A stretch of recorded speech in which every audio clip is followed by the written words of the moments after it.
Saya katakan Ahok itu sama sekali tidak menista agama.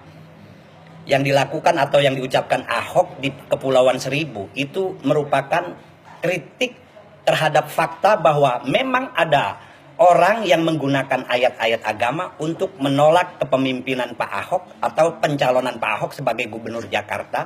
Bahkan bukan cuma soal Jakarta, ketika Pak Ahok dulu juga mencalonkan diri sebagai calon gubernur di Bangka Belitung pun beliau diserang dengan ayat-ayat Al-Quran. Dan waktu itu dibela oleh Gus Dur, yang Gus Dur mengatakan bahwa Al-Ma'idah itu tidak ada hubungannya dengan pilkada.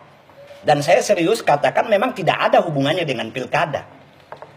Bahwa ada orang yang mengatakan bahwa Al-Ma'idah itu berhubungan dengan katakanlah sebagai panduan bagi umat Islam untuk memilih pemimpin. Itu saya bilang kata aulia dalam Al-Ma'idah itu artinya bukan pemimpin. Kenapa orang kemudian mengartikan ke pemimpin? Itu memang sempat terjadi, saya berani mengatakan itu kesalahan. Secara kesalahan linguistik yang buktinya juga sekarang Kementerian Agama merevisi kan. Kalau tidak mengakui sebagai kesalahan, kenapa harus direvisi?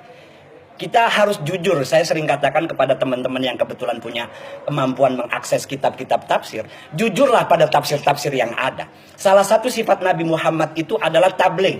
Tabligh itu artinya menyampaikan apa yang ada. Nah, kalau kita sebagai intelektual muslim atau ulama tidak menyampaikan apa yang kita ketahui sebagaimana adanya, itu namanya kita tidak meniru Nabi. Bahkan lawannya yaitu kitman, menyimpan pengetahuan, dan itu adalah sesuatu yang sangat tercela di dalam agama. Jadi kalau kita lihat tafsir-tafsir di dalam mengenai ayat-ayat Al-Maidah itu, bagi saya tidak semuanya itu justru lebih cenderung mengartikan sebagai aulia itu adalah sebagai teman dekat, sebagai mitra, sebagai pelindung.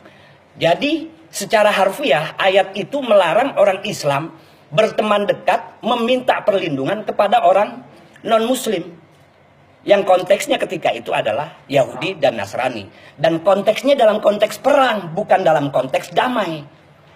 Itu hal yang sangat wajar. Zaman sekarang pun umpamanya, katakanlah orang Jakarta perang sama orang Bandung, konkret nih, Jakarta perang sama orang Bandung. Tentu sebagai pemimpin saya, umpamanya di Jakarta saya sebagai pemimpin, saya marah kalau ternyata ada orang Jakarta berdekat-dekatan dengan orang Bandung. Apalagi orang Jakarta itu adalah juga orang yang tahu tentang strategi, tentang kekuatan yang kita miliki. Karena itu kan bahaya dalam konteks perang. Bisa jadi ketika dia minta perlindungan dengan orang yang kita hadapi, malah mereka akan membuka rahasia dan lain sebagainya. Nah, tapi dalam konteks hidup berdamai dan lain sebagainya, tentu ayat-ayat itu tidak bisa diterapkan secara sembarangan. Lebih dalam lagi, saya sering katakan, orang Kristen itu bukan kafir. Ini lebih dalam lagi kalau kita mau serius baca kitab-kitab yang ada di dalam pemikiran keislaman itu. Apalagi Al-Quran, setiap kalimat yang mengandung kalimat kafaro dengan berbagai derivasinya itu tidak selamanya itu berarti orang non-muslim. Orang kafir itu justru adalah orang yang punya kecenderungan menutupi. Kebenaran ditutupi, itu kafir. Kebaikan ditutupi, itu kafir. Orang yang curang, koruptor, itu kafir.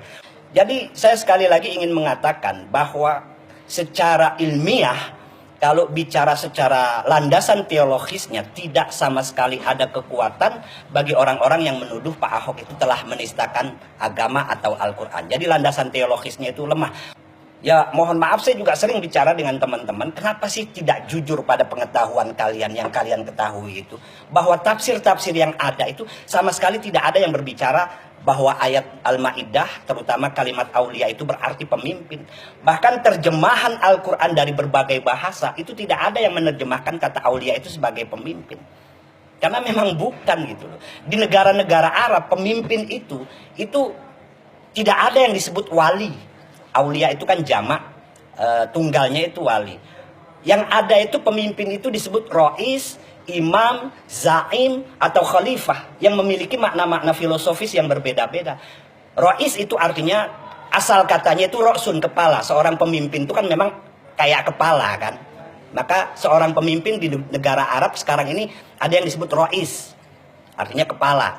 Yang kedua zaim. Zaim itu adalah orang yang memiliki visi yang luas. visi yang jauh. Maka seorang pemimpin itu disebut zaim. Yang ketiga, khalifah. Khalifah itu asal katanya dari kholafa.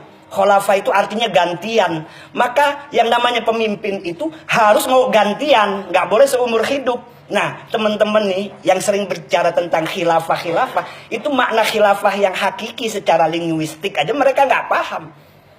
Karena yang terjadi khalifah dalam sejarah itu nggak ada yang mengenal demokrasi, yang ada ya seumur hidup. Sekali jadi khalifah sampai mati. Kalaupun diganti oleh anaknya. Padahal kata khalifah itu sendiri asal katanya adalah khalafah yang artinya gantian. Itu artinya lo mau jadi pemimpin ya harus demokratis gantian. Ya kayak di Indonesia inilah sekarang gitu kan dibatasi 2 periode. Jadi ini yang ketiga itu yang tadi zaim, rois, khalifah, imam. Imam itu dari kata amam, artinya di depan. Pemimpin itu juga harus di depan. Memang harus di depan dalam menghadapi segala masalah. Jadi tidak ada di negara Arab itu pemimpin itu disebut wali. Nggak ada. Kalau di dalam tradisi tasawuf, wali itu justru artinya adalah orang yang dekat dengan Tuhan. Orang yang dekat dengan Allah. Orang yang sudah mengalami pengalaman spiritual yang tinggi dan dekat dengan Allah. Itu disebut wali. Waliullah itu artinya kekasih Allah. Orang yang dekat dengan Allah. Kalau wali itu diartikan pemimpin, waliullah itu berartinya pemimpin Allah dong. Dan itu sangat keliru gitu. Masa ada orang menjadi pemimpinnya Allah, pemimpinnya Tuhan. Jadi ini kerancuan-kerancuan pemikiran keagamaan yang kemudian juga memang digunakan untuk mempengaruhi opini masyarakat yang ya walau kemudian terjadilah apa yang sudah terjadi itu. Apa mobilisasi massa yang berapa kali itu berjilid-jilid itu dengan jumlah yang sedemikian banyak. Ya kalau saya secara pribadi sedih. Manusia sedemikian banyak dimobilisasi untuk sesuatu yang sebetulnya tidak benar-benar. Kalau soal pemimpin, titik tekannya itu bukan apakah dia berkeyakinan A, golongan B, dan lain sebagainya. Tapi titik tekannya itu adalah adilnya itu. Gak ada hubungannya dengan keyakinan. Apalagi di Indonesia, masyarakatnya adalah plural, beragam. Agamanya juga beragam, sukunya juga beragam.